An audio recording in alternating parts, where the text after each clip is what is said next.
Good evening. Welcome to Love Talk. I'm Gregory Morgan, and thank you for watching. This show, called Love Talk, is produced by Embrace Growth, and that's a company that I founded with my wife, Dr. Azita Sayan. If you're tuning in for the very first time, then what this show is about, called Love Talk, it's about what is love, what are the various manifestations of it, and also, more than that, how does that apply to your life? How does that apply in your relationships? So just take a look in your own life and your own relationships at work as well as at home. See if love is missing. I'd like for you to look at the places in your life where love seems to be missing. Maybe there's places in your life where it was there before and now it's missing. Okay? I believe all of us have places in our lives, either with brothers and sisters, with co-workers, with lovers, with boyfriends and girlfriends, husbands and wives. We all experience this thing called love at some point or another in our life. We're not sure exactly what it is or how to define it. And then when it comes about so mysteriously, because we don't know why or how it got there, it just as easily slips away and disappears, and then we don't know how to get it back or how to create those feelings. It's more than just a feeling, but those behaviors and that environment and the mental attitude of love. So love is so much more than just, a warm, cozy feeling or an exciting sexual charge. Love is so much more than all of the things that we call the feelings of love. And there's been millions of songs and poetry and beautiful words said about love. However, I don't believe that any of them accurately describe love. I believe that anything that is an experience you can only talk about and never actually accurately define. And we're not going to try to actually define it.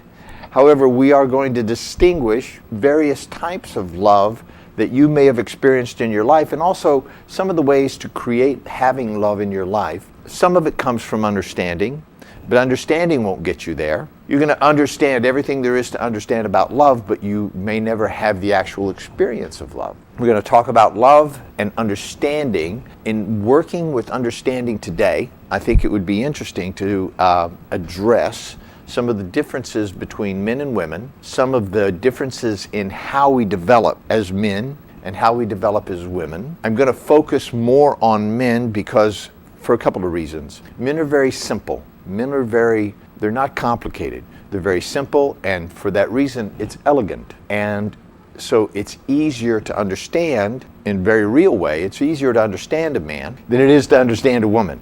I think, the big mystery in the universe is, trying to understand women. And I say that not only as a man, I say that as a practitioner who's been participating in couples counseling, NLP, that's neuro-linguistic programming with both men and women and couples, seminars and workshops about men and women and couples and marriage and dating, and as also the author of something called The 12 Stages of Romantic Relationship, in which I distinguish the various stages of romantic relationships and the stages that they do go through and they must go through, and that if you skip a stage, you find yourself falling back to two previous stages.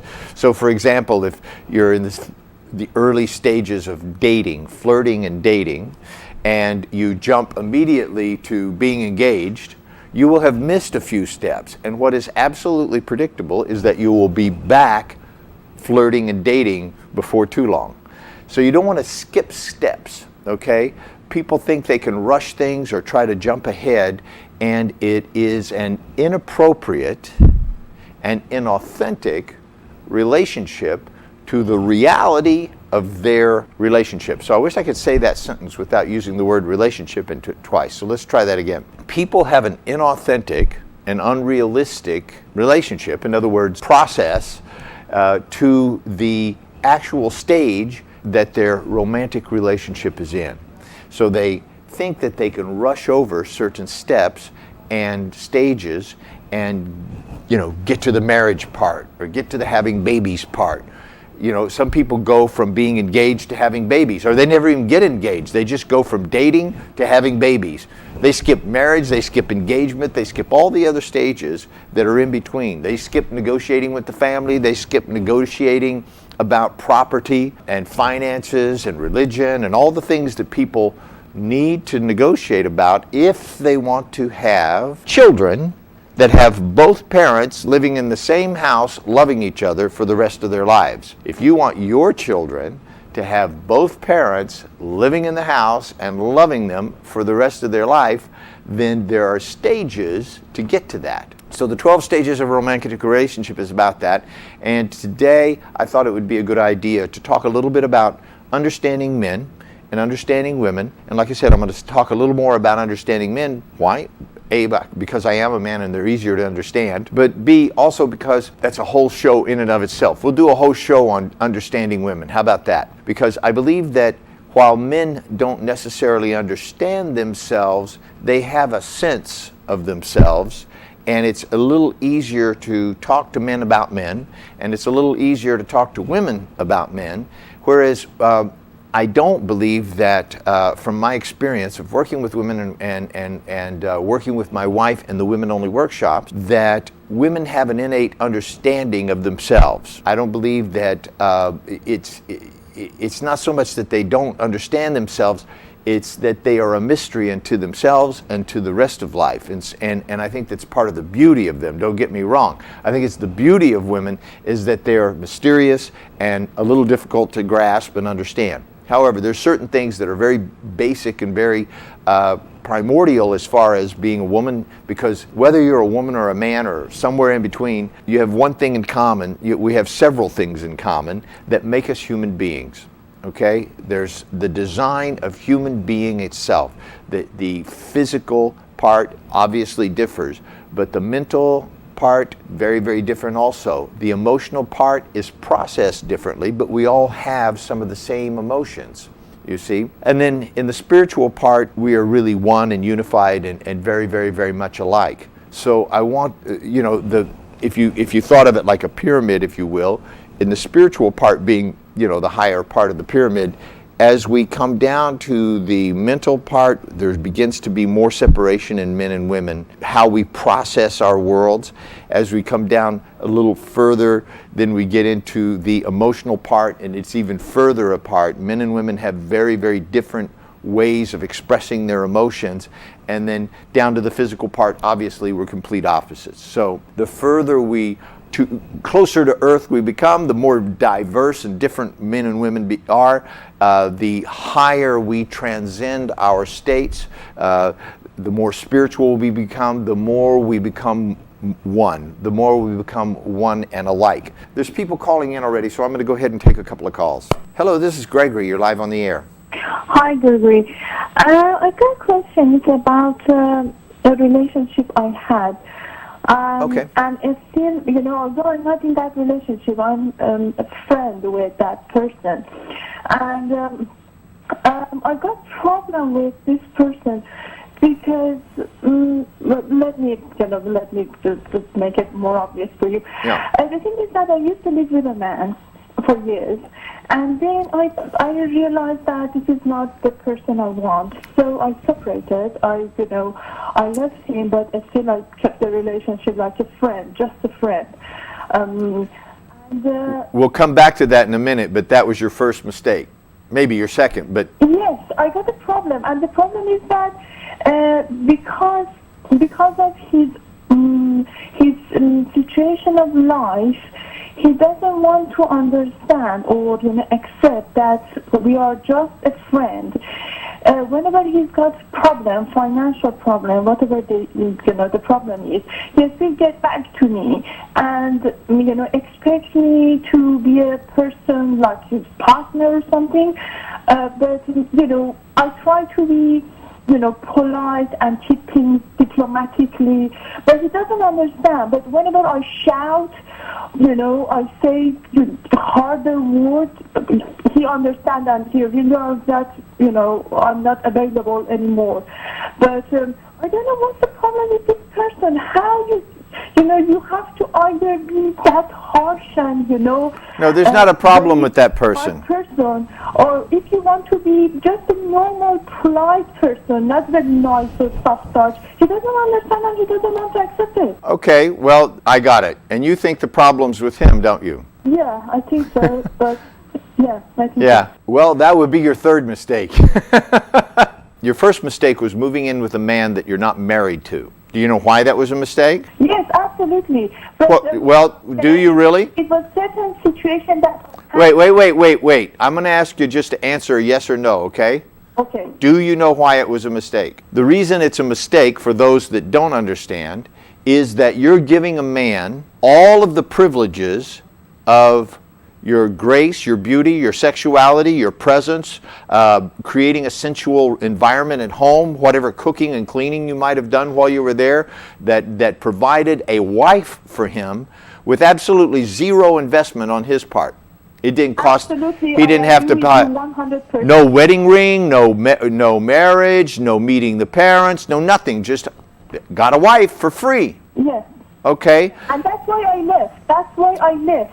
Well, that's why you shouldn't have been there in the first place. But here, now that you left, you made a second mistake. And I talked about this pretty extensively in one of my programs. I believe it was my last week or the week before with another caller. You can't be friends with somebody that you've had sex with. Men and women are not friends after they've had sex. There are stages in relationship, and they escalate, and they don't de-escalate. Do you understand?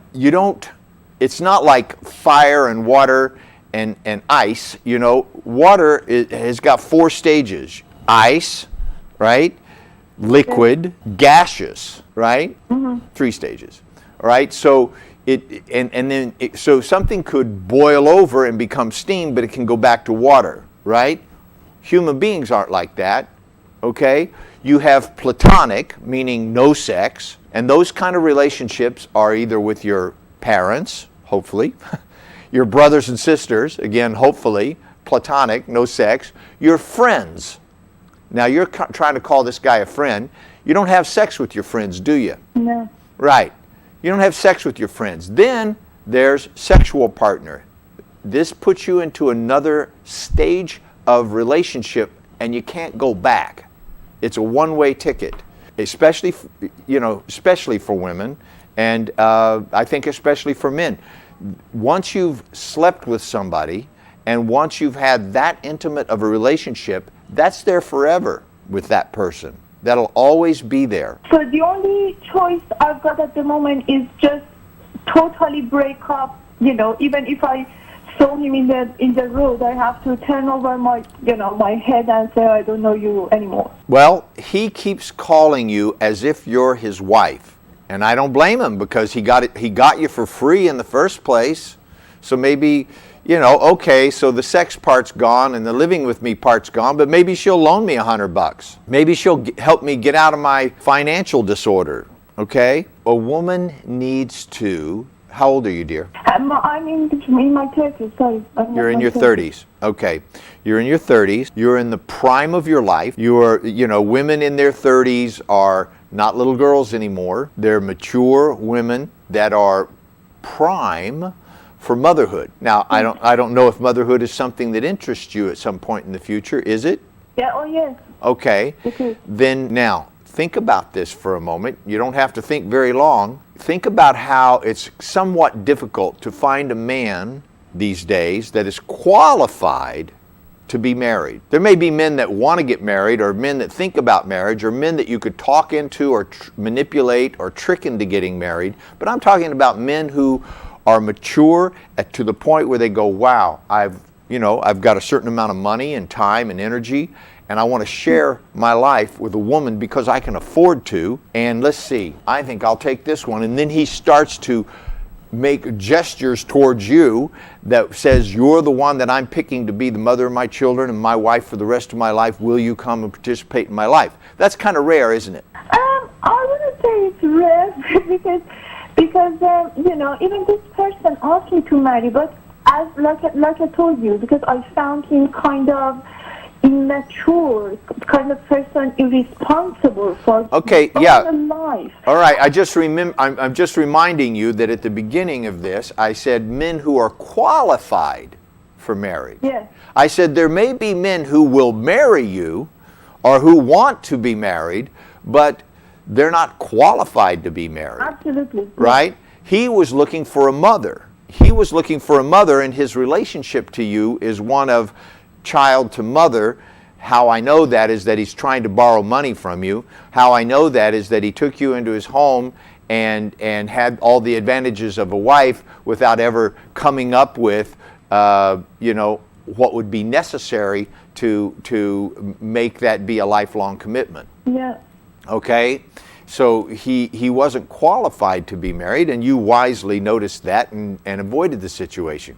Okay? For the time, yes, I agree with everything you said.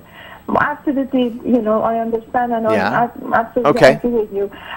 Just for now, the only choice I've got is just breaking up totally. Well, sometimes it's pretty difficult to do this, and I understand that, but I would recommend that you let him know, look, calling somebody and asking them for money is what you would do with a wife or a family member, and I'm neither one. I'm not your wife, and I'm not your family member. So I suggest that if you need money, you either get a job and go get some, like a man does, or you go, if you really are in bad shape and you need some help, ask somebody that would be willing to help you.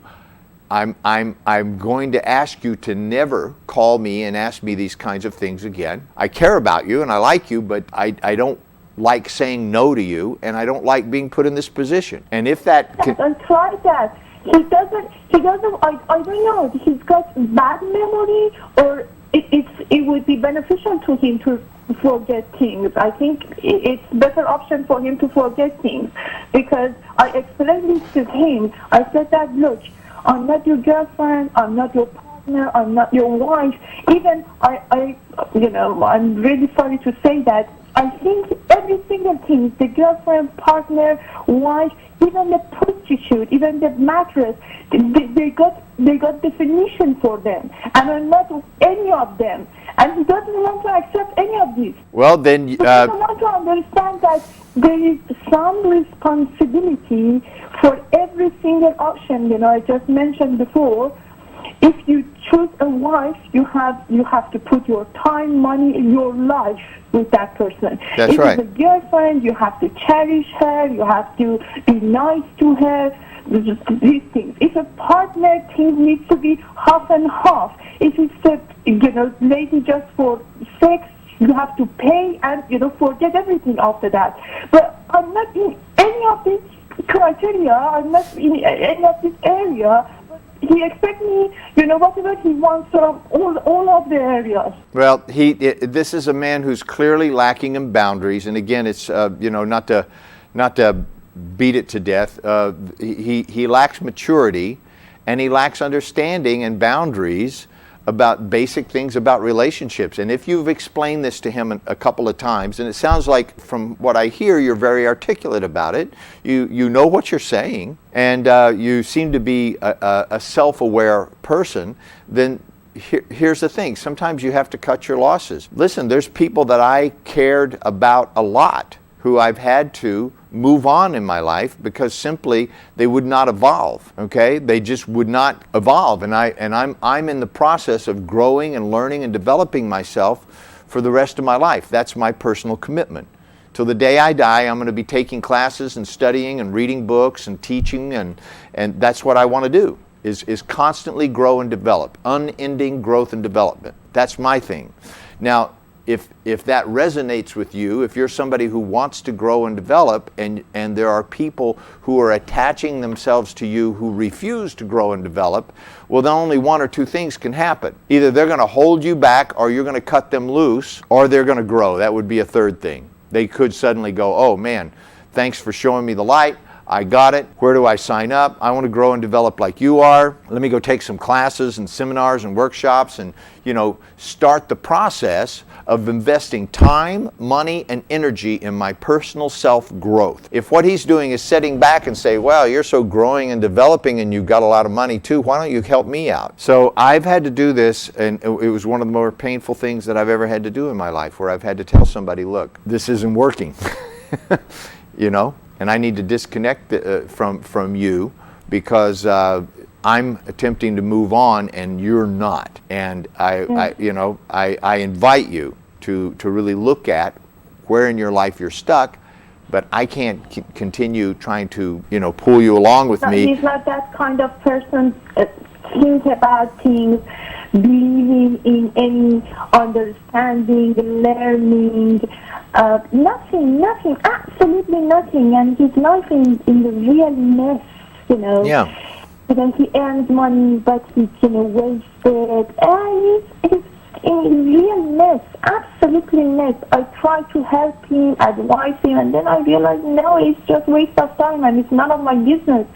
I'm not his mother, and, it's That's up right. to him, whatever he wants to do with his life. As long as I'm out of his life, and, it doesn't, matter really to me. Well, I literally had to tell this person, please stop calling me. I'm going to remove your phone number and your email address from my address book. I'd appreciate if you'd do the same. Don't call me, don't email me, don't text message me, don't come over to my house and knock on the door. Don't call me if you have an emergency. Call somebody else, because they were always having an emergency of some kind. Oh, I ran out of gas, or my dog got hit by a car, or some horrible thing that I felt like I had to go handle. I mean, what kind of terrible person would say, sorry, go, you know what I mean? Get somebody else. But so they were always putting me in a position of, if I was a good person, I would go help them, kind of thing. And so it was like, no, I'm not here for that. I'm not your husband or your boyfriend or anything. Go find one. Go find a husband or a boyfriend to answer these emergencies for you, because I'm done doing that. And I care about you, and I don't like saying no to you all the time. Frankly, it's impolite of you and inconsiderate to keep putting me in that position. So since you don't seem to be getting the message, I'm going to remove all contact with you. And if you do call me, I won't answer, okay? If you leave me a message, I'm going to delete it. I'm done. And I did that. And then they still tried calling me, and so I had the phone company block their number. So if they called my number, they got a recording from the phone company. This person is not allowing phone calls from this number. Okay? Now, it was pretty drastic, but I had to do that, and it was very painful for me. But you know what? I'm so glad I did, because they found a wonderful man, they married him, they have a great life, Yeah. And I have a wonderful wife, and I have a great life. But I couldn't have that relationship with my wife, Azita, until I got that person to let go of me. Yeah. One of the things that I say, one of my sayings is, sometimes you have to let go of the good. You have to say no to the good so that you can say yes to the great. Absolutely. Okay? If you want to have a great life, sometimes there's some very good things and good people that you have to say no to. Okay? Thank you very much for your advice. Thanks for calling. Thanks for watching the show. Thank you. Yeah, bye-bye. We're talking about the differences between men and women, and we're talking about distinguishing the various types of love and relationships. What are some of the challenges that you're up against in your relationships with men and women in romantic relationships? Most people did not receive an operator's manual when they were born into their body. No one told them, look, this is exactly how relationships work. If you follow these directions, then you will always have relationships that work right out. And there's tons and tons of books and seminars and DVDs and CDs about relationships, full of tips and advice, and some of it's very, very good, I have to say. However, that's not the work that we necessarily do at Embrace Growth. Can you get tips and techniques? You bet.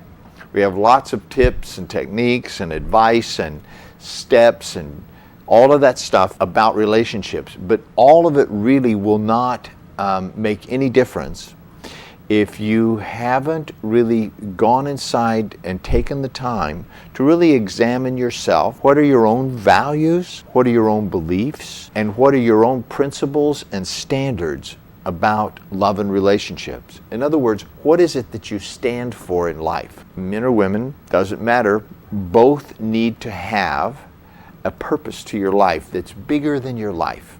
If the purpose in your life is to have, a comfortable life and to get everything you want and to be rich and famous and have a lot of money, which is sort of a cliche at this point, then what is it that you really do want? What is it that if your life were to end in 6 months and you had only 6 months left and you knew that your life was going to end, but that you were going to be healthy all the way to the end, and money was not an issue, you were going to have plenty of money and you were going to be healthy, what would you spend those 6 months doing in your life? That's a question that's worth asking.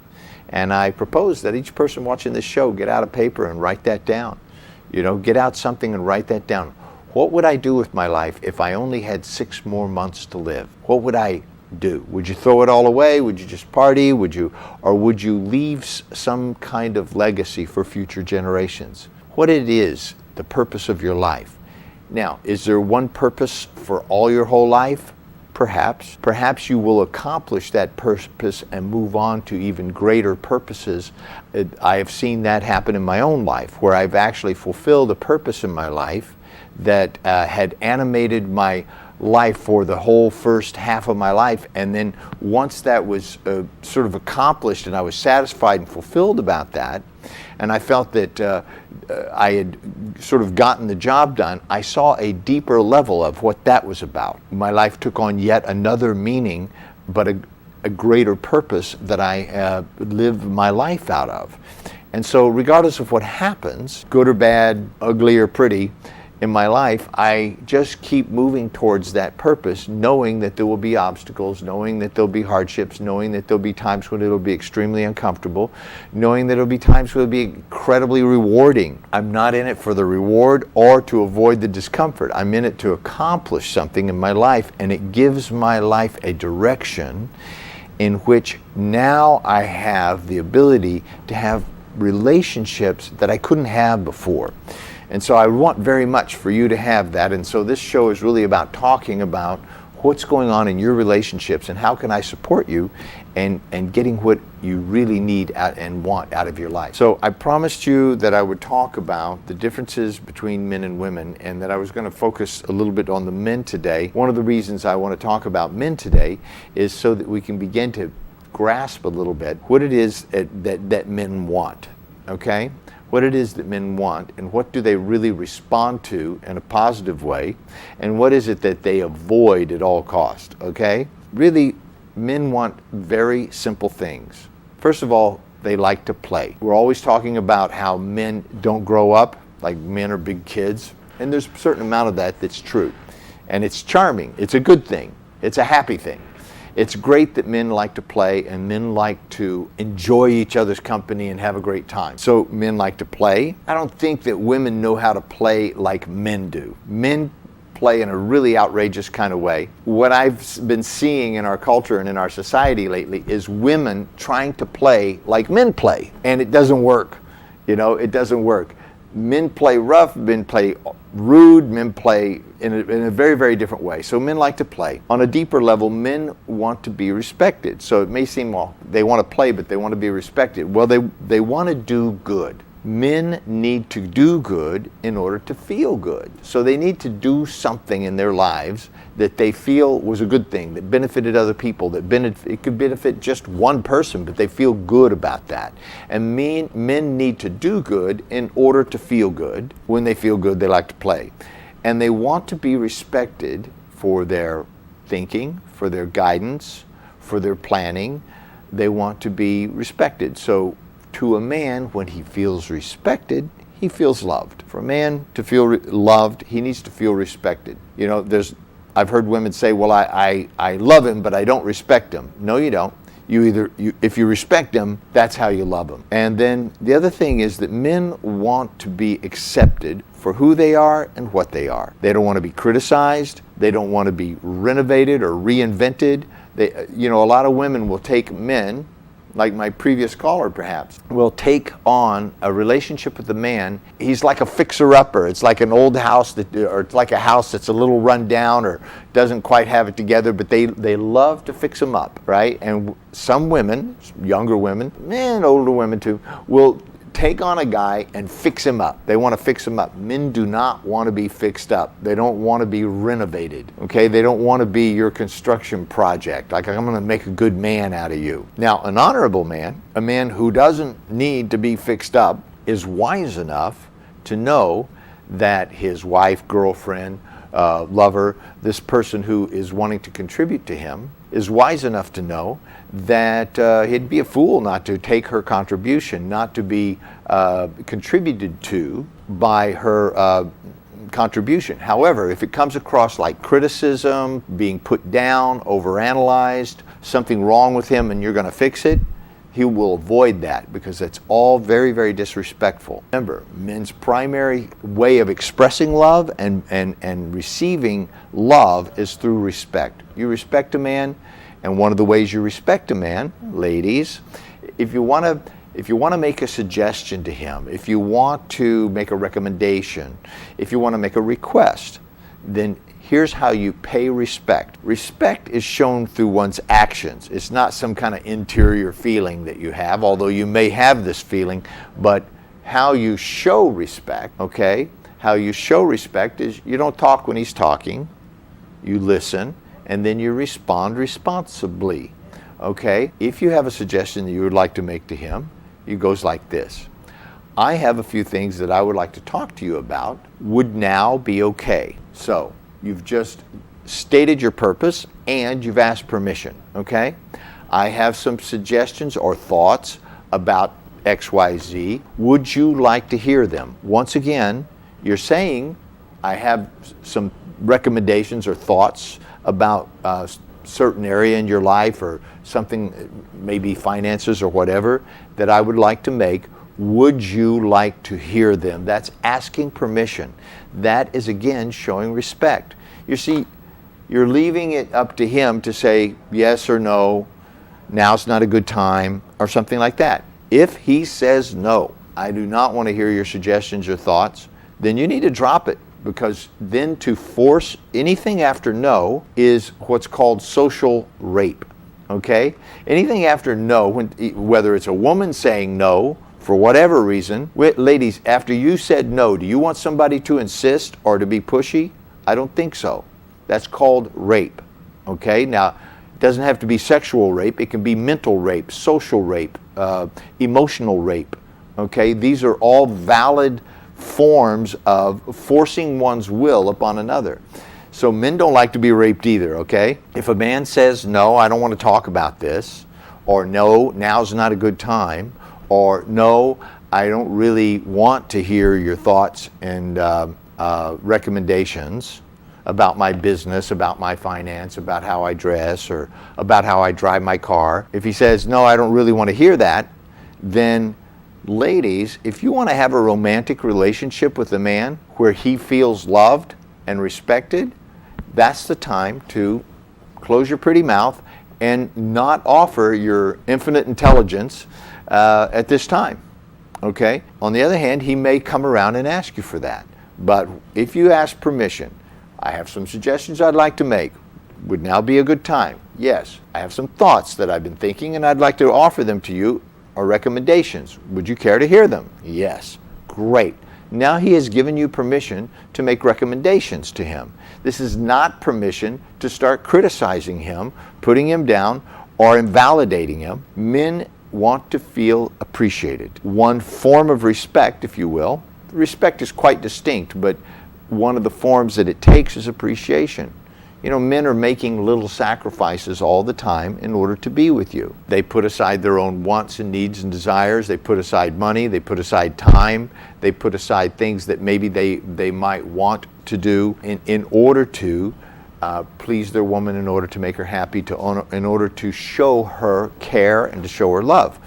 He likes to be appreciated for that. Now, you don't have to appreciate it. You could simply take the gift and never say thank you. But there's all the little tiny gifts of attention that he's constantly giving a woman that he cares about. in order to make her happy, in order to show her love. And a man would like to feel appreciated about that. So if you can respect a man, if you can appreciate a man, you're already well on your way to having him want to stick around, okay? If you think, ladies, that just being sexy or pretty or being a good manipulator, getting him to, I know there's books out there called The Rules, and some of those rules actually are pretty good, but mostly it kind of goes overboard into attempting to manipulate another's behavior so that it makes you happy as a woman. Anytime that you're in the business of trying to manipulate someone else's behavior, so that you could feel better, then you are killing love at that moment. Love is not about control. Love is not about manipulation. Love is not about trying to get somebody to behave in some way that is not natural to them. And so anything called the rules that so many of today's women are so well versed in, the focus is mostly on behavior modification. I want you to shift your focus to respect and appreciation. Respect and appreciation is a lot more authentic and a lot more closer to the heart of the matter when it comes to building an intimate relationship. If all you want is for a guy to show up because he said he would, you could probably use the rules and manipulate him into getting, badger or control, or somehow make him feel bad if he doesn't show up. But if you want him to show up with flowers, loving you and truly caring with his heart in his hand, then try respect and appreciation. Don't dismiss him, don't ignore him, don't criticize him. And here's the thing. If a woman doesn't trust herself, a woman needs to trust herself. She needs to trust her own personal self-growth and self-development. That's why we have these workshops like the women-only workshops. That's why we have the books and CDs and DVDs that we have, so that you as women and you as men can begin to have a growth and development for yourself. If you think that all of our work is about how to get somebody else so that you can feel better about yourself and never self-examine who you are, then nothing could be further from the truth. We don't want you to have a relationship with somebody else unless you know who you are and what you're about. We want you at Embrace Growth. When I say we, I'm talking about me and Dr. Sayan and the Embrace Growth team. We want you to have your own personal growth and development, and then bring that joy, bring that wisdom, bring that truly heartfelt spiritual connection to the relationship. When you transform yourself inside, when you take the time to really love yourself, trust yourself, and get to know yourself, then you become the kind of person that every man's looking for and every woman's looking for. You become that kind of person. Then how much money you have, or what your figure's like, or where you live and all that becomes secondary. Those are certainly considerations, obviously. They don't disappear, but they move into the background because who you are in your heart comes into the foreground. Then you can begin to have an authentic, real relationship with another human being, and most of us never have had one.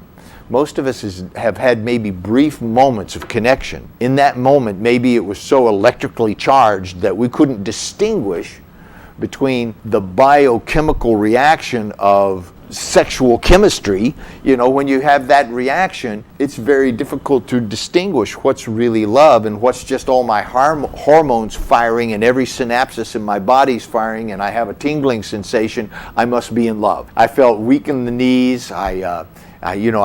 Time disappeared. There was only him and me, or her and me for that moment. That may very well be a biochemical reaction to your hormones and their hormones going, this person would make beautiful babies. Because we're programmed that way. We're here as a species because we have that innate program in our neurology. Hardwired, comes with the package that you're in. Okay? Whether you're a man or a woman, you have a hardwiring that is designed to have you scan and lock onto somebody who would be a genetic match for you, and zero in on them. Unfortunately, when that's happening, your reasoning mind gets eclipsed. The reasoning mind gets eclipsed, especially for women, I have to say. The more crazy you are about him, there's a reason we say I'm crazy about him. You're truly crazy at that moment. You get crazy, you know, and meaning not using good sense, not making sane decisions, not looking forward into the future in a way that could actually be connected with logic. Okay, so yeah, you go a little crazy. Men go a little crazy too. They fall in love with women in very much the same kind of way. However, it's over for them a little faster. If it's not real love, then it's kind of, you know, once it's been sexually fulfilled, then they go, oh, where's that wonderful feeling I had just a few hours ago? It's over pretty quick if it's not love. When it's love, then that will truly eclipse the sexual thing may be there, but it'll be more in the background, and the heartfelt connection, the spiritual connection, will be more in the foreground. So ladies, you want to become the kind of woman who will trigger, who will entice, who will call forth the higher nature in a man. Dressing as sexy as you can and showing as much of your body as you can to get him interested sexually, I'm sorry, that does not call forth the higher nature in mankind. That calls forth the biochemical, biological nature.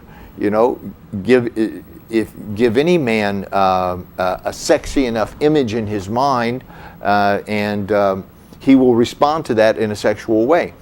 It doesn't necessarily mean he's in love. It doesn't necessarily mean he has a spiritual connection. And I think that that's the difference, you see. Women, ladies, because your biology and your body is such that sexuality happens inside of you. It's very intimate. And for women, it is more life-threatening than it is for men. Now, I know that sounds weird to say that sex could be life-threatening, but it's true. If you had a disease, if even pregnancy could be life-threatening to both you or to the infant. It's life-threatening on another way, on a social way, because you change state from being, well, in one case, from being a virgin to being not a virgin, so you changed your status there in that sense, but also from being not pregnant to pregnant. That's a change of state for sure.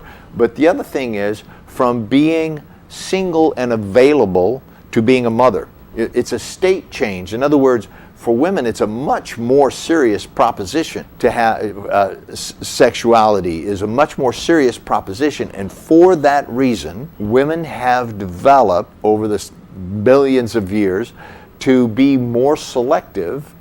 And then that selectivity, that careful choosing, if you will, has given them a sort of higher moral ground, a higher ethical ground. They're less inclined to go with a lot of different men unless something has shifted in her and now she wants to have sex like men do. And I'm not saying that that's a good thing or a bad thing. However, it doesn't necessarily work out for the woman. She may find herself alone. She may have sex with a lot of men and then at the end of her life find herself alone in her life. Men, on the other hand, are designed to impregnate as many eggs as they can before they die. That is their natural genetic underpinning, if you will, and that is hardwired into their system. So men are looking for having sex available for the least possible price, the least possible expenditure of time, of money, of energy, or resources. In other words, how do I get sex and spend the least on it? The motivation for sex, just sex, is totally different for men and women. The motivation for having a long-term committed relationship is very, very high for women. Why? Because there will be a time, if this is fulfilled, there will be a time where they will be pregnant, delivering a baby, nurturing a baby, and growing that baby to a state where it could become independent. So that's a long period of time. It can be a couple of decades okay? That's a long commitment, and back in the beginning, people only used to live 30 or 40 years. Back when human being was first developed, human beings, 45-year-old, you were an old person and you were ready to die. People used to have children younger. Staying together for a lifetime wasn't that big of an issue because your life wasn't very long. Now everything's changed. Everything has changed. Now we live to be 70, 80 years old. The children grow up and have children, and those children have children by the time you're dead. And so there's a whole another type of relationship that is called upon. And a long-term, lifelong relationship between a man and a woman, it takes a kind of growth and development that is a personal kind of growth and development.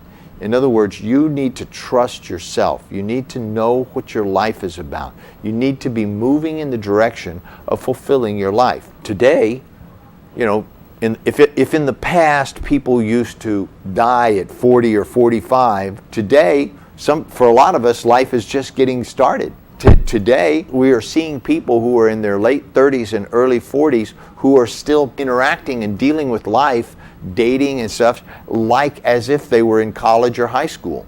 They haven't moved on to the next stage. They got stuck someplace. They got regressed at some place in their life that they were supposed to move past, and they're still there. I believe a lot of that has to do with the television shows and the movies and the books and the songs. In other words, the cultural celebration of youth. Nobody's celebrating midlife. Nobody's celebrating being older and mature. Nobody's celebrating the absolute beauty of being a mother or a father. Nobody is really celebrating providing leadership in the community and actually being somebody of value that makes a difference in people's life.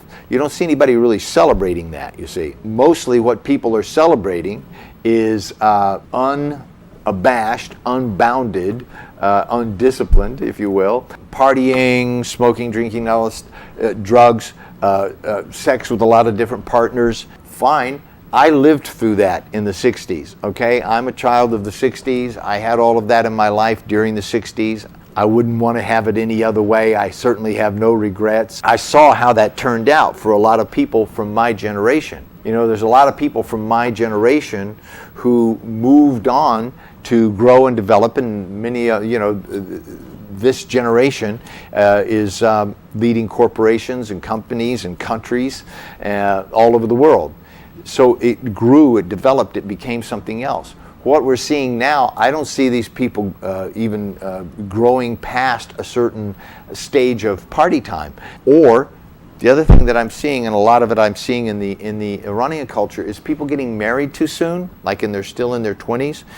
Brain scientists tell us that your brain isn't fully developed until you're about 24 or 25 years old. You're not an adult until your brain's fully developed, as far as I'm concerned. Okay? You know, an adult isn't like, what's on your driver's license. An adult is when you're fully developed, a mature human being, fully functioning adult. That's what it means to me to be an adult. It means you're in charge of all of the facilities that make your life work. You know, you're mentally capable, you're emotionally stable and capable and mature, you're spiritually connected to something or someone, something that gives your life a higher meaning beyond your own personal life, and you're physically developed in such a way that you're in charge of your health. In other words, it doesn't mean you don't ever get sick or you don't have any illnesses or anything like that. I think there is a point where you need to sort of take charge of your health. I recently took charge of my health again. I've been a dancer and a martial artist all my life, and so I was always in pretty good shape. And then over the last, I'd say 10 years, I focused on my work and I focused less on my physical body. And, I just figured it would maintain itself because I'd worked out for so many years and was so athletic that there would be not a problem. I just recently lost 25 pounds. I don't know if you can see it in my face, but anyhow, I did. And I feel great, and I feel like I'm taking charge of my life again. I realized that as an adult, there was something that I needed to take charge of, something I needed to be responsible for, and I was being irresponsible by assuming, I've used this metaphor before, it's like thinking you could clean your house and get it so clean you wouldn't have to clean it anymore. I kind of did that with my body. I worked out my body, and I got in such great shape that it's kind of like I didn't feel like I needed to work out anymore. so I'd go 2 or 3 times a week or something like that, but not really work out or try to take care of my body or my diet. So I'll come back to men and women in relationships. There's a part of being a person that would attract your partner into your life that has to do with being physically well. Okay, you can have all the money in the world, you can be all spiritually developed and meditate and all of that stuff. You could have your finances in order and all that sort of thing. But if you're physically not well, well, then you're in no position to have a relationship that would last a lifetime, because at some point you are going to become detrimental. Your health will become detrimental to that relationship. There is a deep-seated feeling of honor in men. When men don't live an honorable life, they suffer and they cause other people to suffer. Men that are not living an honorable life are toxic to themselves first and then to society as well, because they are violating who they truly are. And integrity is simply the practice of practicing honor and noticing when you've gone out of honor and bringing that back. In other words, what is integrity? What is honor? And bringing yourself back to that. Once a man masters honor and integrity, then he's mastered himself. If you want to control your life, if you want to control your finances, your health, your spiritual life, your mental capacities, then you must first master yourself. When you've mastered yourself, you will notice that life begins to unfold very easily. Your life becomes simple. It becomes easy. It becomes joyful. And you begin to be able to be counted on, and you have the respect. First of all, the self-respect. You begin to respect yourself. Others will instinctively give you the respect that you've always deserved, because you will become the kind of person that people know you're a force to be dealt with. You're about something that is greater than your own life. It's a journey of the heart. It's a journey of a hero. The most difficult, many men have mastered something in their life. They've mastered how they do their business, or they've mastered a sport, or they've mastered being a surgeon. One of the things that we all have in common, regardless of where we stand or what age we are, is that as men, we really do seek to be honorable. And so in a society that is pulling for dishonor, a society that is pulling for the fast, easy way, a society that doesn't respect honorable men, really, and a society that expects you to be dishonest or to do the easy way. In a society that is pulling for dishonor, the greatest battle, the hero's battle, if you will, the hero's journey, is to live a life of quiet honor and integrity, and to master yourself. You master yourself and you will master your world. Please contact us at embracegrowth.com. You can call the office, or you can go on the website. I look forward to speaking with you. Thanks for watching the show. I'll be back here again next week on Love Talk.